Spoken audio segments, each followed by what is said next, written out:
All right, so I'm here with Elyse Pignolet. She is a modern contemporary artist who discusses political and social issues through combining that with traditional ceramic and painting work. She studied at CSU Long Beach as well as California State University, worked and studied in China, Korea, Lisbon, Portugal, Ireland, and a lot of other places. Elyse, how are you? Wow, great. Wow, you've done your research. Of course I have. I'm excited to be here. Oh, So, I'm excited too. Yeah, I'm great. So right now you have your exhibit Good Girl with Ogden Contemporary Arts Center. How has that whole process been? Wonderful. Yeah, I guess it started about a year ago. Really? I was contacted by Casey and Vanessa. To just asked if I would be interested, and of course I was. And remotely we figured it all out. And so I've been here about a week for the install, which went well, but it's a lot of work. Yeah. All ceramics, were packed and shipped from my studio in Los Angeles. Yeah. And all arrived safely. But yeah, it took about a week. Like we finished Friday and the opening was Friday night. So Wow. yeah. No, that's incredible. Yeah, installing and composing artwork is really difficult. And then when it's ceramic work, I can imagine there's so much stress. Have you ever had any mishaps when it comes to your traveling exhibits, anything like that? Yeah, I mean, you definitely try not to. And I think over the years I've learned to, pack pretty well. But, of course, things can happen. Yeah. So, being an artist is a lot about troubleshooting things all the time. So, and with contemporary art, you can almost claim that's part of it. You go, that's part of the message. Yeah. No, I'm just well, you've studied ceramics and painting professionally. Can you explain why that medium is important to you? By accident, really. I was lucky enough in high school to have gotten to take a class. And I don't know if there are that many ceramic programs in high schools these days, but I did, and I really fell in love with the medium. I think part of it is the way that you work with your hands, and then the clay is in such that it records everything you do with it. So I think that's really fascinating.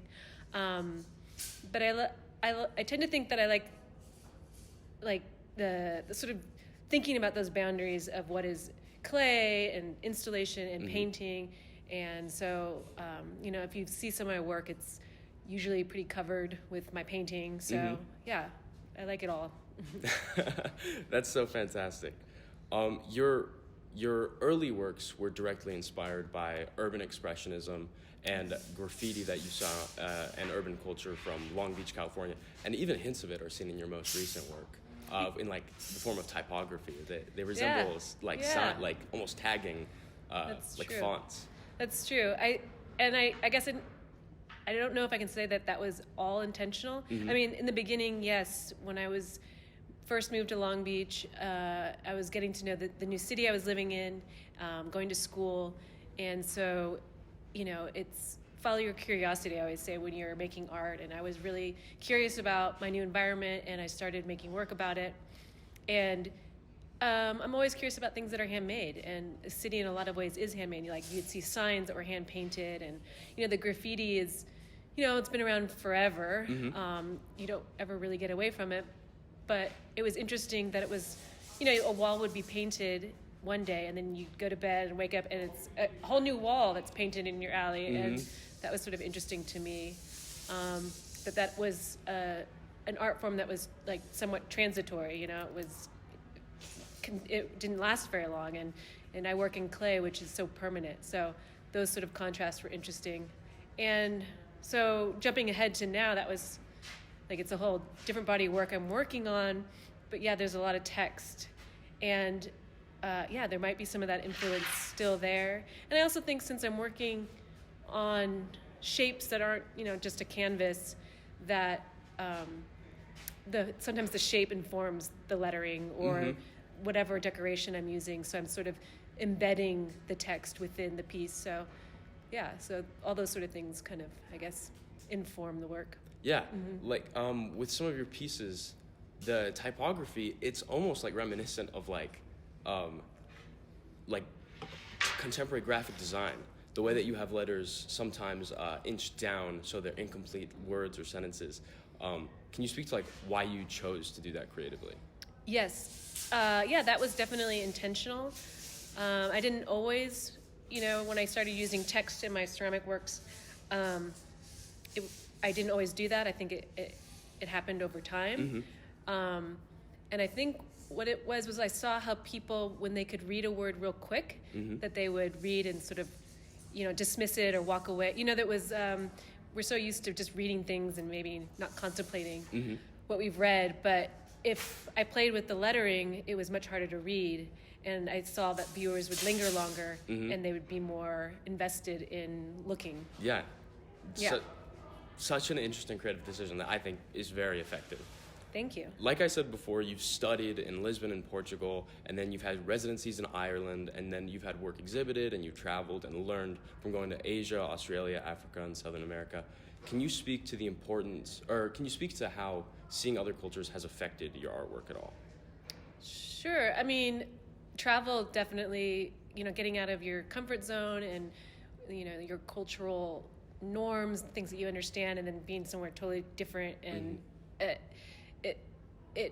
I don't know, maybe it fine-tunes your observation or I don't know. It's something I enjoy personally, and I think some of those things filter in maybe even later that might end up in work or things like that. But I find, just day-to-day, like, stuff, even in your own neighborhood, can be interesting. Like we talked about how earlier in my career I was interested in just, my own city. So, yeah, but I definitely think travel has been very important. Like, for example, the series I'm working on draws from blue and white ceramic traditions. And I chose that as a starting point, partially because it's this global tradition right now at this point.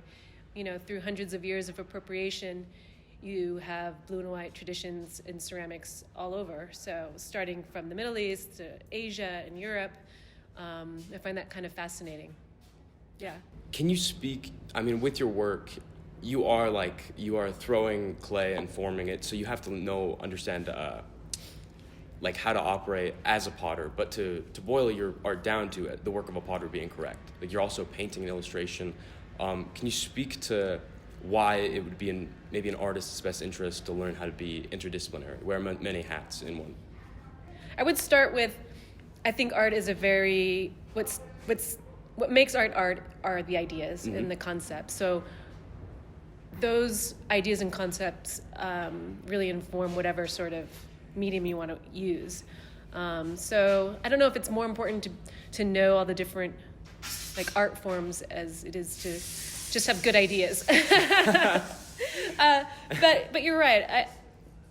And throughout my career, also collaborating with other people and artists, and I've been able to work beyond what I know. So I've worked with master printers, and I didn't study printmaking at all, but through that collaboration, I've made very large scale prints.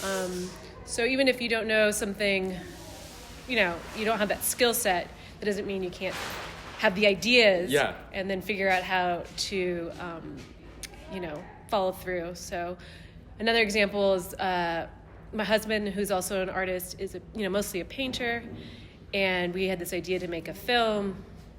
We thought maybe it would be like claymation. It's something in my background, but that we figured out really quick would be way too hard. And plus, we didn't know anything about filmmaking, but we had friends who did. So we asked a friend about if he wanted to collaborate with us, and he said yes. And we're still figuring out how we're going to make this movie. And then talking to another friend who's a puppeteer, he's like, well, why don't you make it with puppets? We're like, oh, we didn't think about that. So the four of us set out, and we made a feature-length film on Dante's Inferno. And we ended up, my husband and I, making all the puppets, and we decided, well, I know how to use paper, so it's all made with paper puppets. And we drew everything and cut everything and learned how to make the puppets move by asking other puppeteers some tips.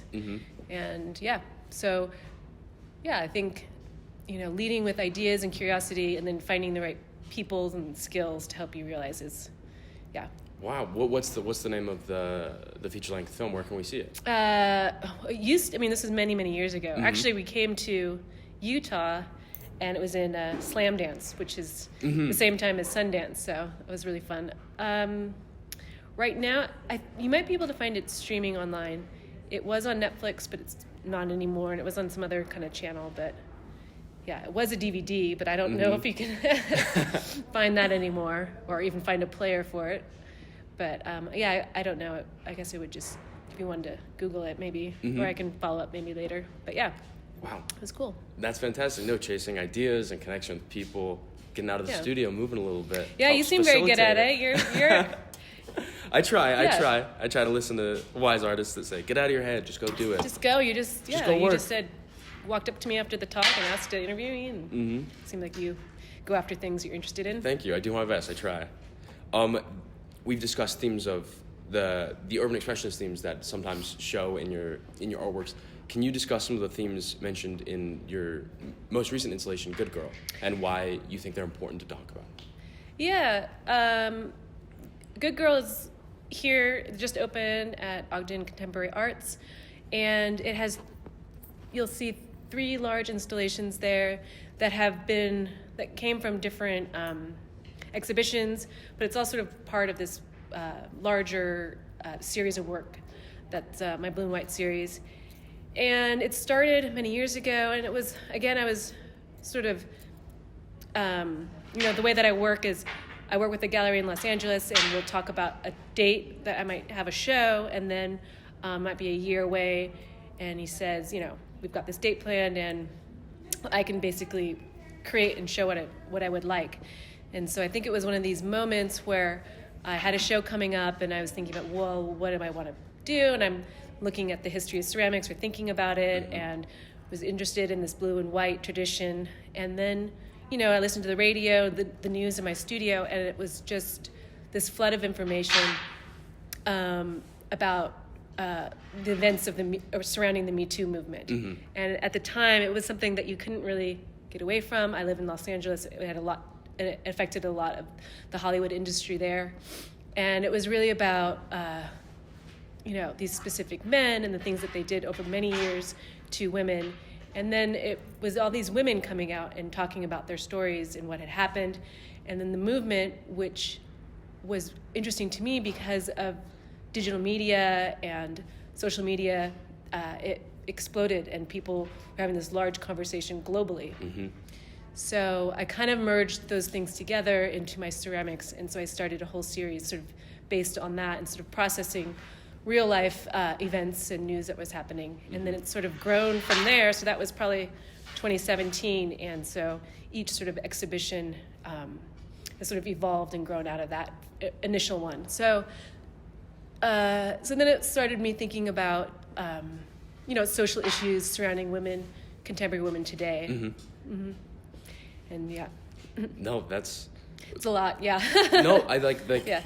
I think like the method that you choose to tackle them is like it's so profound, because like these really heavy issues that need to be discussed, you're able to like illustrate in a really like graceful traditional manner that like you could put anywhere, and like it's beautiful, but then it represents the message of like deep-rooted misogyny that's just infiltrated like pop culture and roles of power in general throughout not only America but the world. And so thank you. Yeah, I mean, you never know, like what the response will be when you're making the work. So it's been particularly rewarding, but it was also very cathartic to me, I think, to work through all this, through the work anyway. Elyse, that's all the questions I have for you today. Okay. Yeah, I appreciate you spending some time. Yeah, and absolutely. yeah, I'd recommend anyone go check out Good Girl right now at Ogden Contemporary Arts Center, or just visit Elyse's portfolio online and follow her on Instagram. Great, thank you. Do you have anything else? I guess one more question. Do you have any messages to aspiring artists or young people that want to facilitate change, make movement, or make art? Just a message to anyone. A message. I mean, just do it. Get to work, make a lot of work, follow your curiosity. And any idea can be a good idea. I mean, you just got to follow through and do your research and make work, and yeah. Fantastic. Thank you so much. Thank you. Awesome.